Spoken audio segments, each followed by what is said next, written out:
There we go. Well, hello, everyone.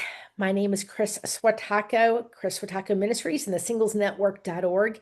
And I am so excited that I have a new friend that I met on my recent traveling and doing ministry in Europe. This is Marion Heigl.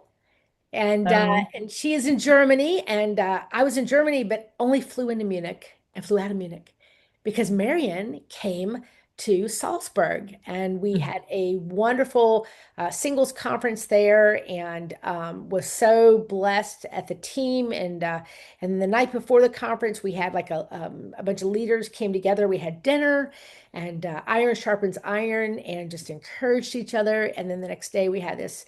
I don't know, I think there was like 60, 70 singles there, Marion. I Mhm. don't remember the Yeah, exact number. I And they think. were younger, which I loved. So many young faces. And not that I don't want to reach people my age, but if we don't pour into the generation that's coming behind us, then we're going to look up one day and there's not going to be anybody there. So I was encouraged to see the younger faces there and the work in the ministry that's going on, not only in Austria, but also in Germany, because a lot of the leaders, right, Marion, came from Germany.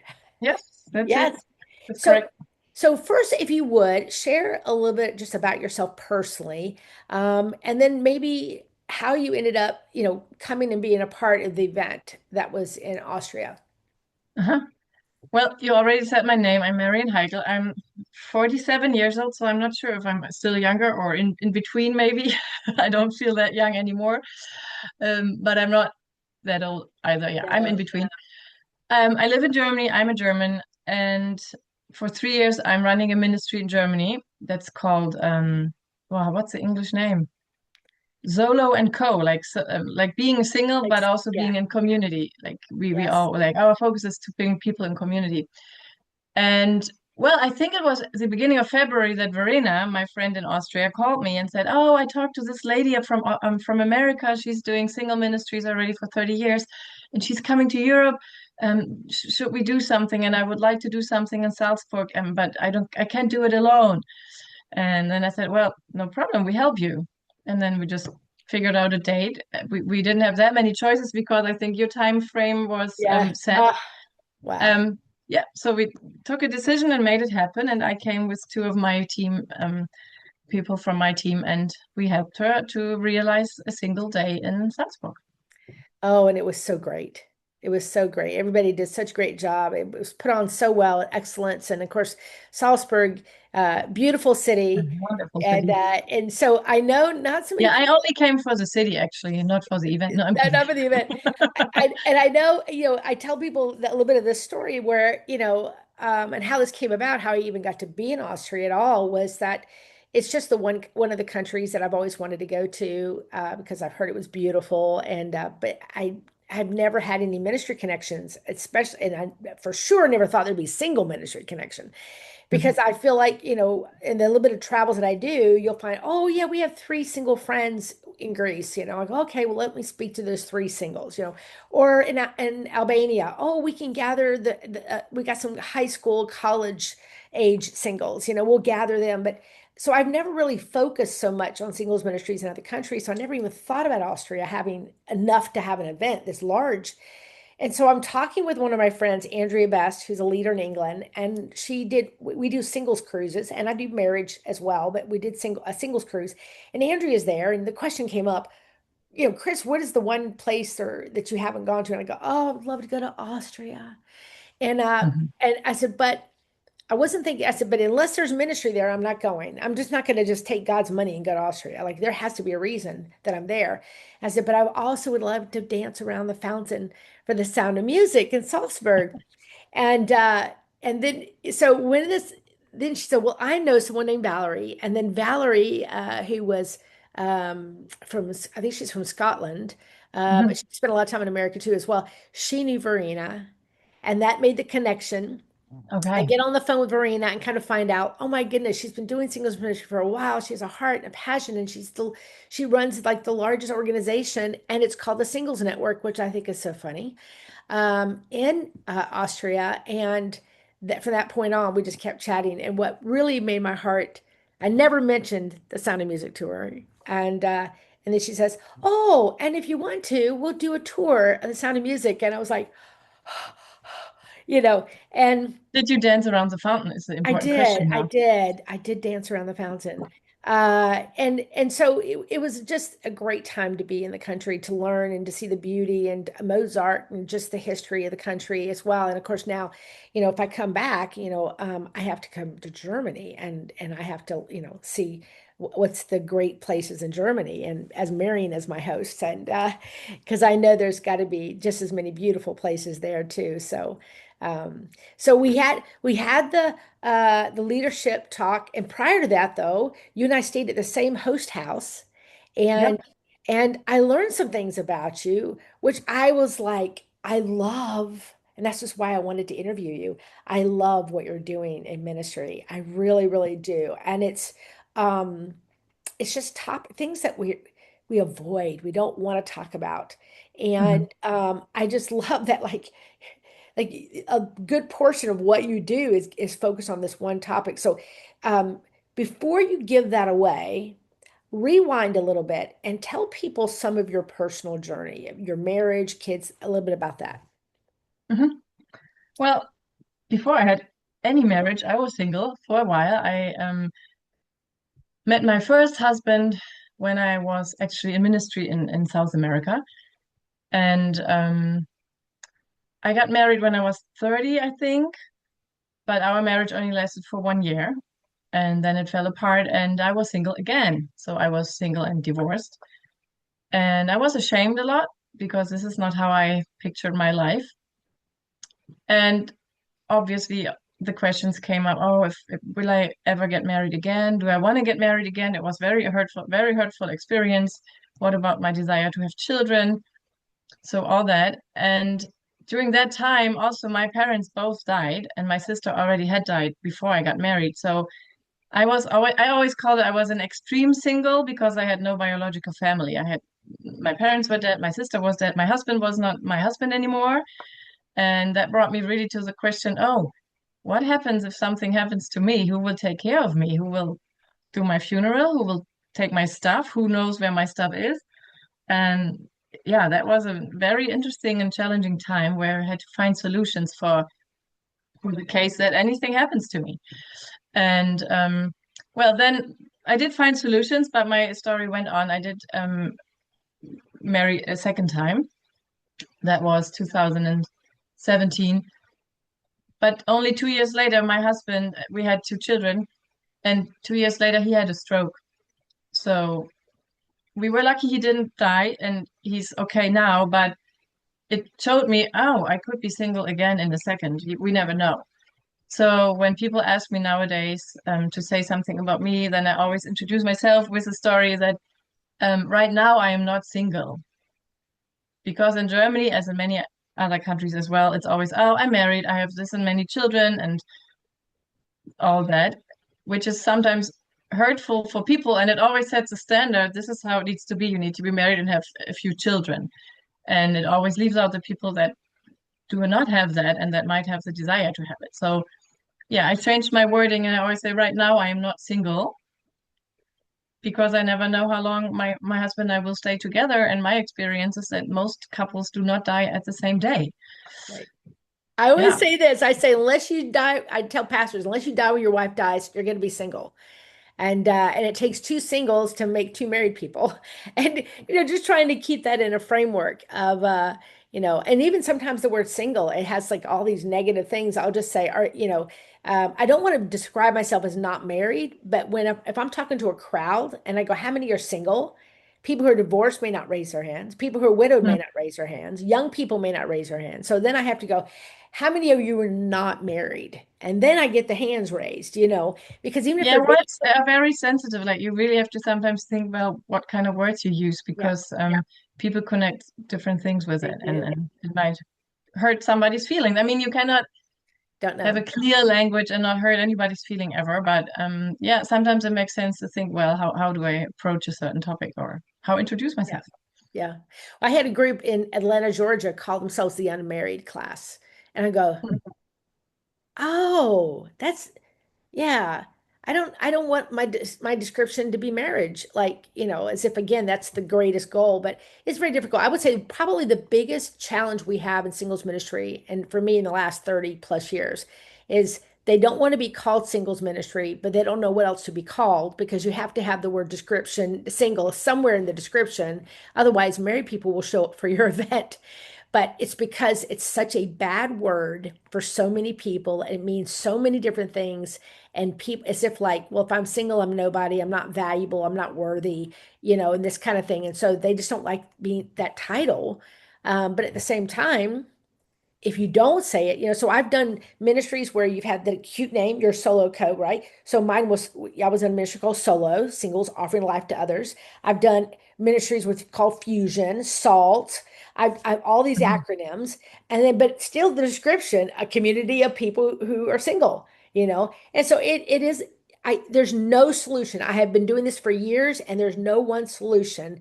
But I tell No. people, if you come together as a body of singles, whatever single status you are, and you are doing well in ministry and you're adding to your church, you're adding value to your church, the word will get out. And people will go, I don't know what it is about those singles, but I want to be in that group. They do some amazing things.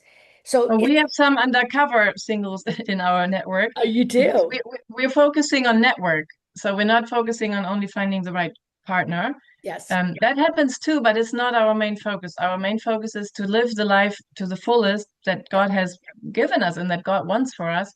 And that does not depend on having the right partner. It depends on being in good relationships because this is how we are designed. We need relationships. So this is a co in our name. It's about community. We need Yeah. community with other people. We need to be connected. And some enjoy our connection in our meetings so much that I heard about that they don't tell us that they're in a relationship because they're afraid that they cannot come to our meetings anymore, which Yeah. I find funny. It's a very high privilege because it shows how important Yes. it is to them. But Yes. we also start to think about how can we get them involved without taking away the safe space for the singles, where Yep. the singles know this is a safe space for singles, and there's not the couples again that rule Right. what we're talking about. So yeah, we're still in the process of trying to figure out Yeah. how to do that. But yeah, I I will. call them the undercover singles. Undercover singles. Now, what we do, and we emphasize, like if someone is dating, we want them to stay in our singles ministry because we want people to see what Christian dating looks like, and they need accountability, they need support. But and then we also encourage pre-engagement counseling.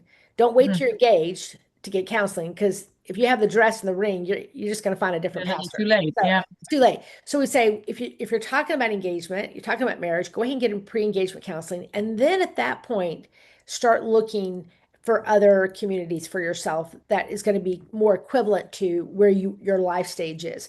We're not trying to kick you out, but once you get married, if you stay in our group married and you're not leading, because that's where we have people that lead that are married, but you're not leading, then you have to leave. Otherwise, it becomes now a married and singles group. It's not just singles anymore. And we have some of those problems in America. Young singles, when they get married, they go faster than we can catch them. They're ready to go because they don't have that deep community. They weren't there that long.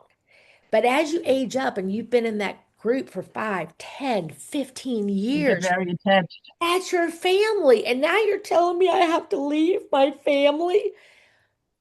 No, I know. Like, listen, you don't need my permission to have dinner at your house and invite a bunch of singles over. But as a ministry organization, we have to protect the organization as well. And so, you know, I get it. So I know the challenges that you're facing Mhm. completely, and because you want to keep them in community. I had a ministry one time called Connect Four, and it was based on the game called Connect Four Mhm. with the little discs. And the idea, in order to win, you had to connect four. But also, Jesus had his three friends, Peter, James, and John, and the idea of four. And then when you're out to dinner, if you ever notice, there's two tops, four tops, six tops because people, you can't really talk. Pretty If much it becomes too big. you have three people around you that you talk to. And so we designed it that way to again communicate that we're all about connecting. We're creating a safe place to connect. Mhm. And if you take the time to build friendships, because you don't know what's here, and I know what's here, you want to wait and build those friendships. And then if one of them turns into something great and we're happy for you, but if it doesn't, we're all in heaven single, you know, and you're building relationships for the kingdom. And so that's good too. That's good too. But I stopped your story. So let me go back Mhm. and continue in your story. So your husband it was recovering, you got two little kids, and then what happened? Well, I wanted to work again, and I started to look here and there, and I worked a little bit, but I wasn't very not yet at the place where I knew I wanted to be. And at some point, a friend of mine sent me a job description where the Solo&Co network was looking for a new person that runs the network. And I'm like, okay, it looks very interesting that the description, it is everything that I love and that I can do, but I'm not single, so should I really apply for that job? And she said, well, why not? Just try and see what they say. And then I did apply, and obviously they did talk to me, otherwise I wouldn't be having the job now. And it was new to them because the former person that started the network 15 or 17 years ago, she was a single and today still is. So it was new to them, but obviously they knew that maybe it's time for something else. First of all, not always you find somebody with in the right profession that is single, and it can change very fast, as I already said. But it can also, or does already also open me new doors to to give more awareness to the topic to people who are also not single, Right. because they wonder why I do this job. And the other side is when I was a single, I was working for families with sick children. Nobody ever asked me that question. So it's also a little funny that I get this question all the time. Why do you, as a married person with children, work for a single network? But when we look at all the singles in the world that carry like that help married people or children Yeah. without having children, they never get the same Yeah. question. So I think it's a little weird even that I, Well, you but would, it gives me open doors. People do right, start saying, "Oh yeah, you can like it's not granted for right. life that I might not be single again." And everybody has been single before, so people start to listen to what I have to say, and that helps us to open a few doors. Well, I tell people in 2000 years, the church is still led by a married man, average age 45 with two kids. So all ministry is, a lot of ministry is led by married people. So as a single, specifically in America, there's a lot of churches that won't let a single teach singles. They only let married people teach. So we Mm. already have our defenses up. Like, how dare you think you could lead singles? You're not single. And so that is because we're so used to being babysat in America. We're babysat by married people because obviously when you marry, you're graduated, you're smarter and more intelligent, and they'll say, well, it's protective. If a single guy was leading singles, then he might do something inappropriate, and I'm like, what? And there's just It's so this funny. it, It's very different here. it's just very ignorant to like, are you serious? Like, so you said the opposite. They would expect a single lead in it, and then For the network, yes, yeah, because yeah, that's what they were used to for 17 years. okay, Um, But for the awareness part of making churches aware that singles are part of their church, and if they yeah, know that or if they do anything for them or connect with right, them, that helps me a lot. And we do have the same situation that many of our pastors are male and married, but they're not trying to teach singles, they're just not aware. yeah, yeah, They're not using, they're not welcoming them when they introduce, then they start the service. They don't use examples in their preaching yeah. where it's a single situation or a single person from the Bible that they try to make a certain point. So it's not that there's an offense up, it's singles don't feel seen. Yeah. And I think Yeah. this is something churches could Yeah. change easily. So we're working on the awareness part, but we also encourage singles to be at least part of the leadership Yep. Yep. in their Well, church so that they can say, hey, let's also look at the singles, or let's try to right, see what they need if there's anything that we can do to support their needs. right. No, we have that problem too. We have that problem with lack of awareness. But what happened is the history of singles ministry in America at one time, there were thousands of pastors that led singles full time. but they were always married because they wouldn't let single people lead singles. They wouldn't hire a single person to lead singles. It was always married people. And it was the culture of America. So at one time, every church had a national director. Every church had national conventions, and they would just be for singles, pastors and leaders to come together. Hmm. And so I grew up in that culture. As an adult, I was a part of that culture where I wasn't allowed to go but so far high up. And so that ceiling was there. And then I was a female and too. So God called me to start my own ministry so that I could, More obviously I felt flexibility. like I could, help singles because I'm single. But people would say, if you got married, would you continue? And I go, I would love that. I wouldn't change anything, but there are people that lead ministry as singles, get married and feel a calling elsewhere. And that's life. But so what's happening, now there's hardly any singles pastors left in America. There's only like six full-time uh, anywhere across America. And 99% of all singles ministry is led by volunteers. And most of it is outside the church. It's in Facebook or WhatsApp or Mhm. Meetup. And so, because we're having the same problem now, what you just said is the pastors, they either say, we don't have any singles, or I've never thought about it, or singles are these young people, or they're these old people, and they don't know, they're not aware. And so you're right. What's cool about, and I also know because I've talked to you a while, Mhm. that the value of you being married wasn't that you were married for 30 years and you're trying to tell people what it is to be single. Then you and I would probably have something to say to each other, be like, you have the knowledge of singleness, but you never experienced it. But you have. And you got married at 30, which would be older, although Not today, super old, but yeah, but already but not the yeah, but youngest. yeah, and because back in the old days, people got married at Well, 20. I would even say I got into that first marriage because I felt pressured by the Christian community because they always kept telling me, "Don't you want to get married?" And everybody around me got married. And hey, you Ah, you look pretty and you're smart, and why don't you have anybody yet? And don't you want any children? So in the end, I actually ended up marrying the next option I got yeah, because I thought, with God's help, we will manage, which is stupid. It's just stupid, but which yeah, brings me to the point we really need to be more aware and more sensitive of what we say to people and what we ask people. I mean, the next thing that people always really step in a what is it called? Put hole? No, like when you say something and you know that in a trap. yeah, you stepped in it. You wished yeah. I can't think of it either, I but forget the name of it, but it's this one with having children. Like, when yeah, do you have another car seat in your car? Or what the next step when people get married is always having children, yeah. and When not you get being one child, realizing there might be a reason why they don't have right, any children, because right, most people that don't have children cannot have any children. So it's really hurtful if you keep asking them about that. yes, We need to think better about better questions. I mean, yeah, how yeah, are you in your marriage would be a question. And then if they want to share anything about their yeah, desire to have children which is not fulfilled, then they might share it or they won't. But we shouldn't be asking right. those Yeah, pressure questions that cause pain and make people might yeah. choose different like ways that are not very healthy or not good.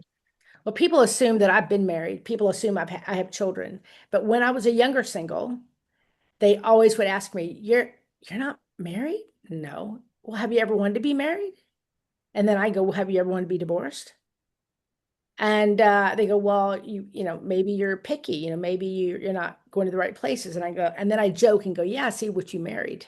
Um, but I don't say that because I'm like, why is my marital status so important to you? But people don't know what to talk to people about, so it's just natural to say, "Oh, you have children. How old are they? Oh, we got the same. They go to my But school." then we need to teach people about a good talking culture.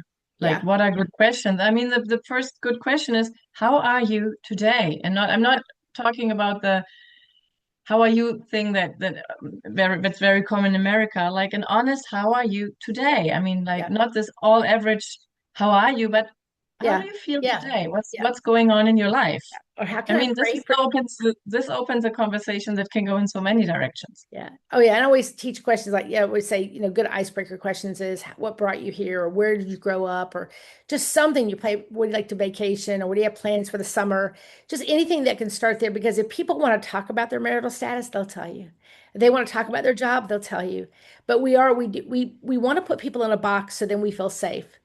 And so if you are a married person and you have little kids, so I met with a lady this week and she said, Kris, I was single till I was 32.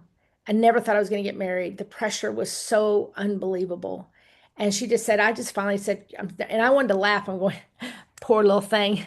She got married at 32, but for her it was a lifetime because that pressure in her 20s to get married. So she just thought it was never going to happen. And now she's got two little kids.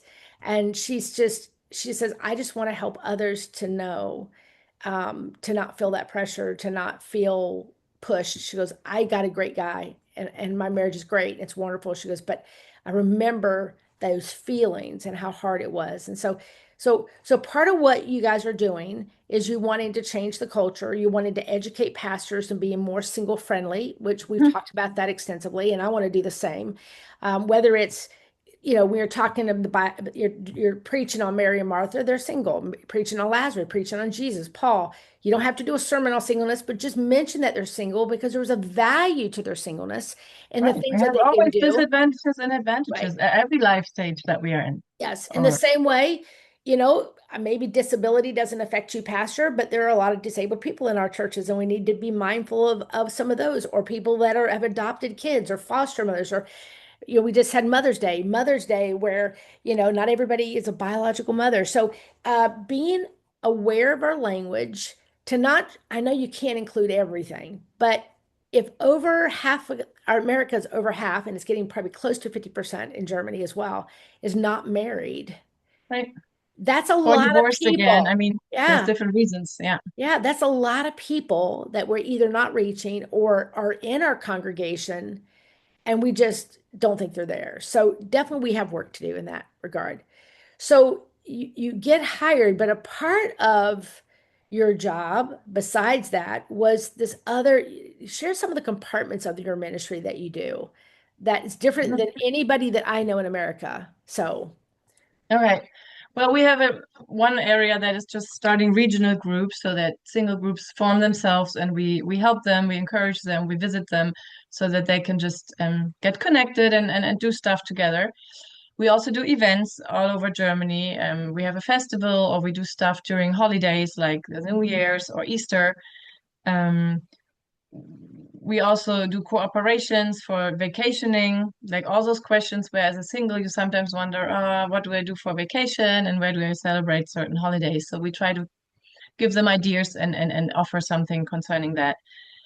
But I had that topic was on my heart already before I started this job, as I always, due to my biography, I think it's very important to talk about your last will and what you're going to do when you die. And for singles, that brings up such a bigger necessity to talk about because there's no biological solution to it because there's no husband or wife and there are no children, which would normally take over some of the responsibility if anything happens to you.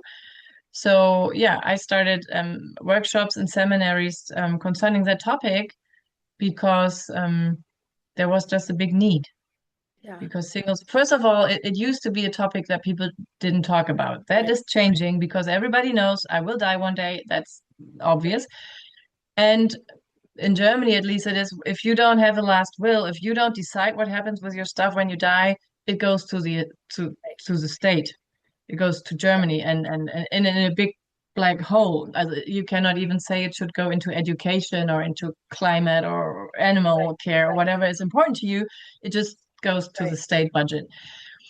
So we just want to teach people to be wise, to think right. about who can help them if they are in need. I mean, it already starts before you die. If you break your leg and you're in the hospital, who has a key to your apartment and can enter to get some clothing for you? Or Or feed your dog or whatever. Because right, if people say, well, if I'm married, my husband, well, what if something happens to both of you at the same time? I mean, it does happen.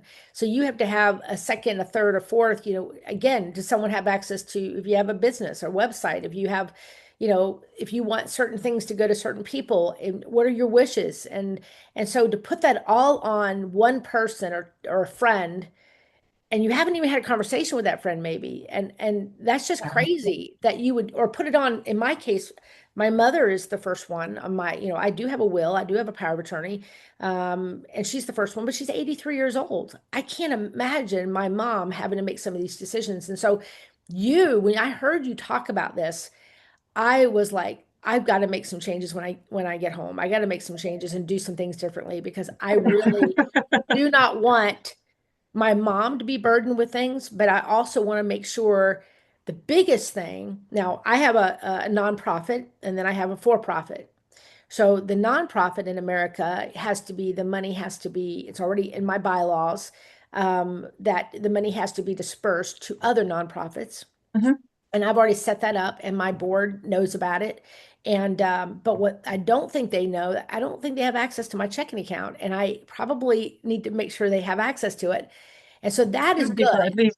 Yeah, that's good because that's going to be resolved. And I don't have to worry about that. I've already named the other nonprofits. And by law, that's what we have to do in America.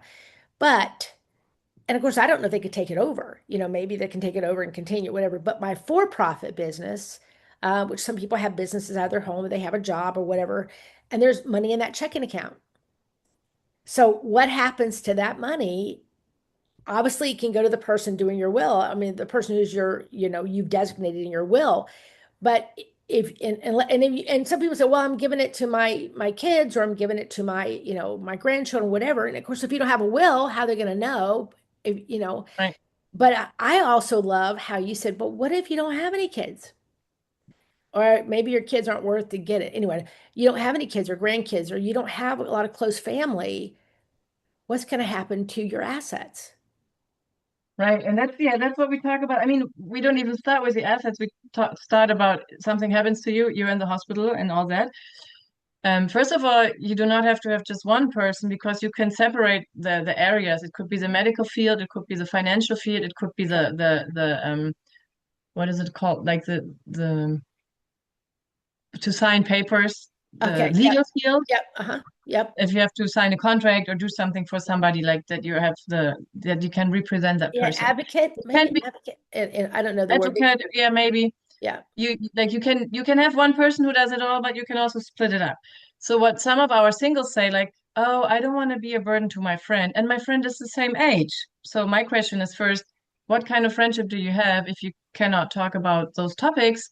Because if you start talking about it, I wonder what your single friend, what solution or he has, Yeah. because they're in the same boat. I mean, they Yeah. have to find a solution too. So maybe you can still help each other out, or what other people are you connected to? So some of my singles came up with the idea and said, oh, I have a godchild, or I have nieces and nephews, so I like them, we have a good relationship, and maybe I invest a little more into those relationships, and then one day they might be willing to help me out if I need some help. And now I'm not Yeah. talking about the last will right away. Right now I'm talking just like, does anybody have a key to your apartment? Yep. Who would take care and bring you money or clothing or anything Right. that you need if you just break your leg and you're in the hospital? Um, or who can make some calls and who knows where your Or contacts or are, how all about this. this? Facebook has a thing called Legacy. You can set up someone to be designated to do your postings for you. They can close your Facebook account, but you need to do that. It sounds trivial, but if that's the main way you communicate with a lot of your friends, and you need to post you're sick in the hospital, you need prayers, or maybe worse, you've died, I can't tell you how many people that I've emailed, invited them to an activity, and somebody's emailed me back and said they died. And I go, why don't they take their page down? They didn't have a I legacy. know. They can't get it to take it down. And so it's morbid that people keep posting on their page because they don't know necessarily or whatever. And it sounds trivial, but even that small thing of what Well, you it's want. called digital legacy. Like actually you would need a password manager and have all your passwords in this password manager, and then you would need to have a few or one at least one person or better more who have access to that main password to open up your password manager, and then they could go into your Facebook account and take that down, or you write that somewhere else down that somebody is allowed to do that. Yeah, but it changes a lot recently, and it changes fast. All this Bitcoin thing, like you don't have money in your checking account anymore. You have your money everywhere. You Yeah, have no, maybe you have gold, and then you have Bitcoins and whatever anywhere in the world. So this is very complex, and if you want to make sure that what you have goes to a certain person or to a certain nonprofit or whatever you choose to do in the end, you need to make yeah, that visual. You need to make people understand what you have and how to find it and how to take yeah, care of it. And the more stuff you have, the more work it will be. That's why it can be an idea to split stuff up.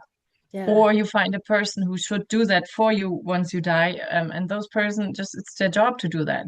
Yeah.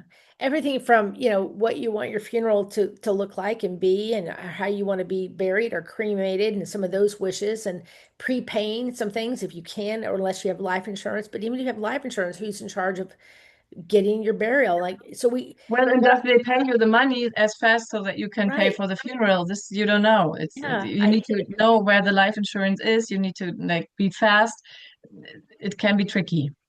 And so we verbally tell people things, but until it's up on paper, and then it's also a legal document. We need it to be legal to protect both sides. Because if you don't have your money, or whatever, I mean, it can go to probate. It could take weeks and months, and Right. it's a huge mess. And so in the meantime, your family's grieving, and so we don't, as much that you can get done ahead of time and get a plan that when it does happen, then your closest friends, they know what to do. And then like, I loved how you said earlier today, you allow them to start processing the grief of your loss and not trying to pay a funeral bill or And the organize pressure. everything and Yeah, and organize everything and whatever. So, and I'm at the age where more and more people obviously are dying, and you're hearing more and more of people that are sick and things, and do they have their affairs in order?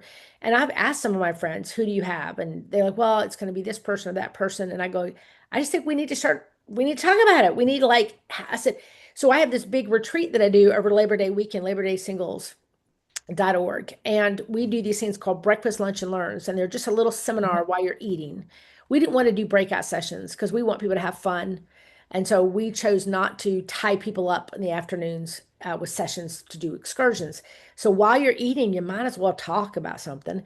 So, hey, we have these 20 topics in the downstairs area, and they're everything from leadership development to taking care of your parent as they age to, relationships and everything in between. And so I'm like, we need this to be there. We good need point. this top. I said, and if I can't find anybody, if that's not their wheelhouse, it's not their thing, then I'm going to do it. And I don't know how well I can do it because I'm definitely not an expert on financial law and trusts and, because I was listening to this guy I was telling you earlier, on the internet, because all you need to do is say one thing to Facebook and it pulls up all these videos. But it was saying things like, instead of a will, you need your assets in a trust. And I'm like, okay, what is that? And just And it might not work for everybody. I mean, right, it's a very right, individual thing. There is not this one solution that works for everybody. You need to, I think it's a very personal thing. But if you just start talking about it, and yeah, then that's just a good start already. And yeah, if they want more information and if they want profound information, then the next event would be somebody where you invite a lawyer that has yes, inheritance law as their specialty, ah, or a doctor that will really talk about the medical decisions that you can make for the case of you cannot verbally express that anymore. So this is what we started to do. We do an online seminar where we just start talking about the situation of you have your leg broken and you're in the hospital. Who can take care of anything of your right, stuff? right, And who could that be if you don't have anybody yet? And why don't you have anybody yet? And we talk about when medical things like what in general in German law, like what would be the normal procedures, what do you have to do if you want it differently, and what kind of paperwork you need to do. And we provide them the papers that are yeah, officially there. And then we give them time 4 or 5 weeks. So in the end, we hope that some of them at least fill out one of those paperwork stuff so that they have that done. Or they start doing it and then they come up with good questions. So in the follow-up meeting, that we do online, we can at least ask, so how are you doing? Did you finish one of the paperwork? or what are your problems? Why can you not finish it? So that we can help them in this process, because it's always been this topic that you push away on your desk, Yeah. because obviously it's not the main topic. Nobody It's wants to like deal with doing your it, yeah, right? it's like doing taxes. It's not Oh, your favorite thing, yeah. but it's to put it in a nice picture. I always talk about it's like preparing for a trip. If you're a Christian and your goal is eternity, then it's Yeah. preparing for the trip to go to be with Right. God one day. Yep. And this being on this earth is just a journey. Yep. So yeah, preparing for a trip sometimes is a little work, depending a little bit on the trip though. But the good feeling is when you're done preparing and the trip Yep. starts. Yep. So we're trying to work with that picture, like take the effort and then be prepared for a journey that you one day will take, everybody will take, and f like inherit peace.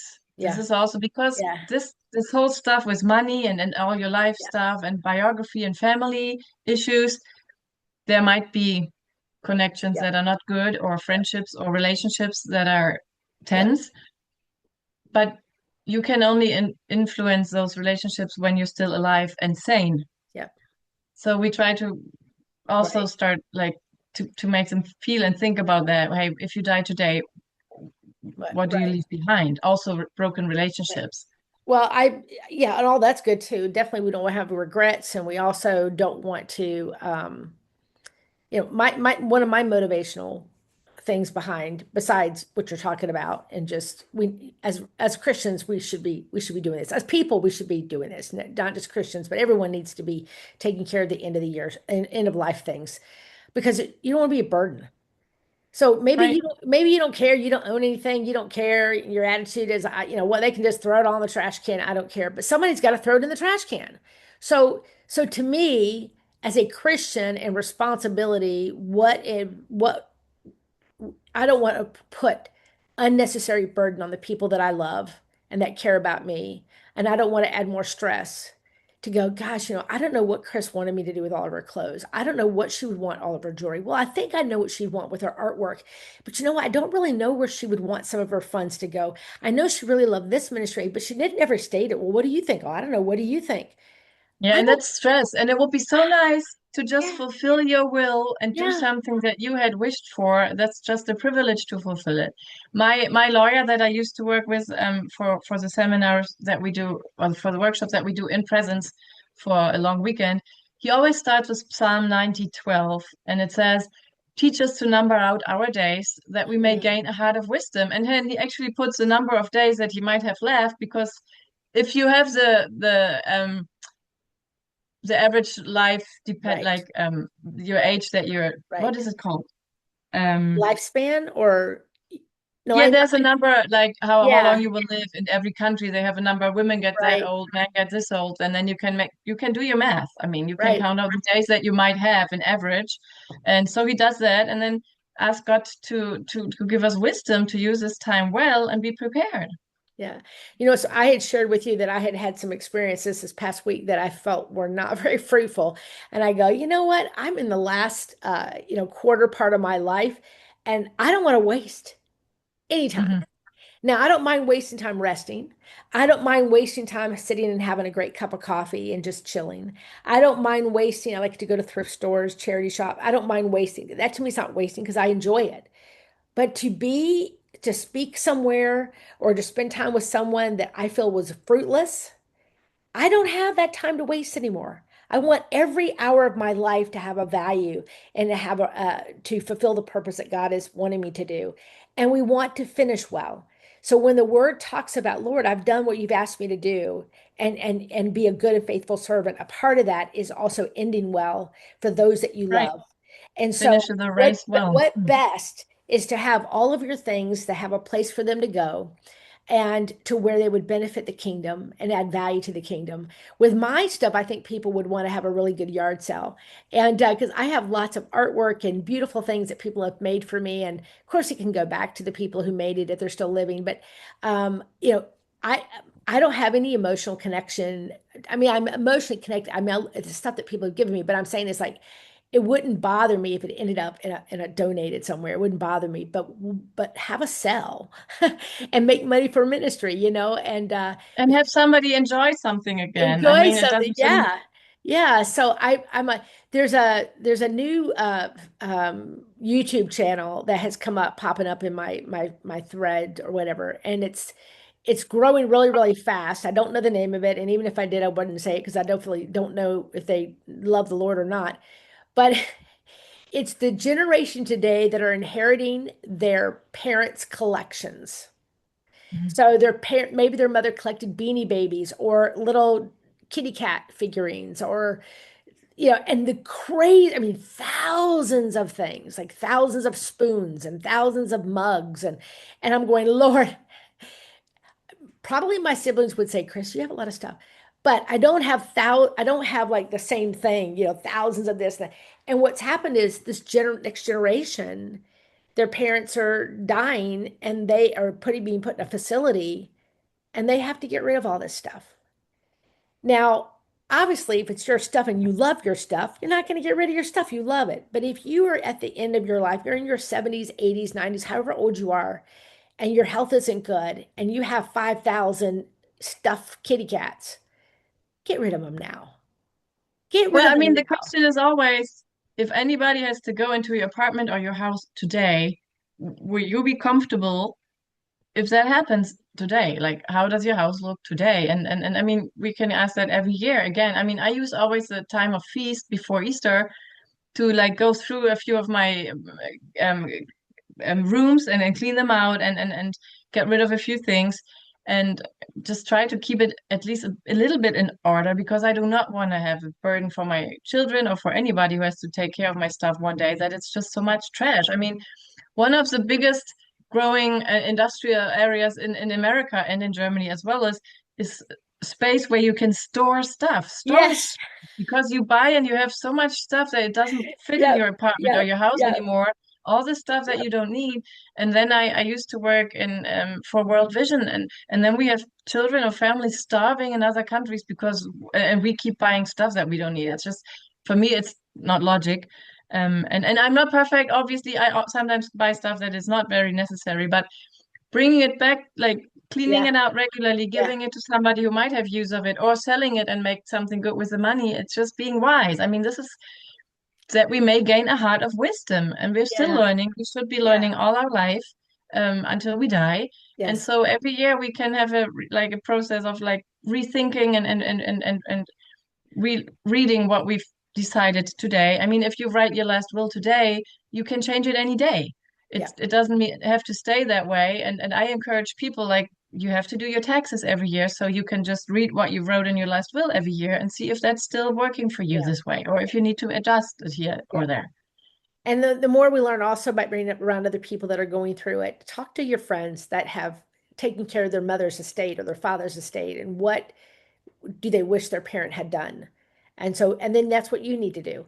So that you're not a burden on someone else Yeah, or talk to your unnecessarily. parents now when they're still alive and happy, like, hey, I'm not, I'm okay doing your funeral, but I want to know what you Yeah. want because Yeah. I don't want to Yeah. make all these decisions by myself. What music, what flowers, which location, what Yeah. pastor, can we Right. talk about it or can you write it down? I mean, Yeah, I've done it with my mom. I have actually perfect. literally she's everything. It's already done. I haven't looked at it in a while. Probably I need to look at it just to refresh my brain because if she were to die, then I would I'd be emotionally upset. Then I'd have to go look at the notes and try to figure them out. But it has been already done, and I'm on her checking accounts so that we don't have to deal with probate. And so it's again we've done it with her, but we haven't done it as in detail with myself. So that's what I'm praying. Well, Lord, that's your homework now. get me back to America so I can start working on this because Marion says, and And I will ask you in 1 year if you're done. I give you 1 year now, Chris. okay, and so and we want to just encourage other people. One, if you're watching this, just be encouraged that God is doing singles ministry, not just in America, not just in England, but also in Germany and also in Austria, and there's other places too. I know the Philippines has some singles ministry, and it's encouraging to me me because right when I met Verena, I heard God go, Okay, Elijah Jr., because I'm always like, I'm only the only one, I'm the last one. And but we're seeing God raise up another generation behind us. And even Marion, who's at 47, she's mindful that there are 30-year-olds that need to hear the messages and feel that if they're not married, it's okay. And God's still using you and He's still doing something in your life, but also get your inner life stuff together because people die at every age that there is. But also understand that, marriage is one thing that you can do, but it's not the only thing. And you can live an amazing life as a Christian single, because I do. I have an amazing life, and I'm older than most of you watching this. So if I can live fully in John 10:10 in Christ, you can too. And those tough days, that's when you have community, right? So Yeah. Marion, you could say one last thing to somebody watching this who just like they're Mm. really focused on finding somebody because they think that's going to make them complete. That's going to fill all that really sadness in their heart. What would you say to that person? And then just whatever God has put on your heart right now. Fulfill everything that you need. You need to just really, well, fill your heart with God and become the person that God has wanted you to be. And then He might bring you a partner or not, but it's just enjoy life because it's a gift, and use your life to be a gift to others while you're alive or when you die with your will, because I don't know how it is in America. In Germany, if you, for example, inherit your stuff to a non-profit organization, this is tax free. Like there's no inheritance tax on giving to non-profits. So if you want to make sure that certain non-profits keep on doing their work, that can be an option. Right. Just stay close to God and live the life, like love the life that has God given to you. Yep. Yeah. Love it where you are. And so if you are in Europe, if you're in Germany or Austria watching this, she has a big singles event coming up in September. Would you like to share a Mhm. little bit about that and maybe give the web address? Yeah, we have a every 3 years in average we have a festival for singles where we will have all stuff that you do in a festival. There will be music, there will be worship, there will be testimonials, there will be teaching, preaching, a service, different workshops, seminars, free time, outdoor activities, anything. We're going to the detail planning right now. So yeah, if you're interested and willing to come, it's from September 17th till the 20th in the city of Marburg, which is north of Frankfurt. And yeah, you will find information on www.solo&co.net. So maybe you can put that in your captures. Yes, I will put it in the description so they can Yeah. find you. Yes, yes. And then also, if you want to start singles ministry, grow singles ministry, maybe you want to learn more about her workshops because although they're in German, but we have great tools today that can translate and or at least talk. If you are watching this and maybe this is your area, you're like, I've never thought about doing my own seminars or helping people with end of life type things, or maybe conducting something. Can I call Marion and just talk to her about how hers is structured? Because obviously the laws are different in America or another country. I'm sure she would be more than happy to talk to you because we're all on the same side here, wanting to help people, wanting to Mhm. help Christians to finish well, but also to live well.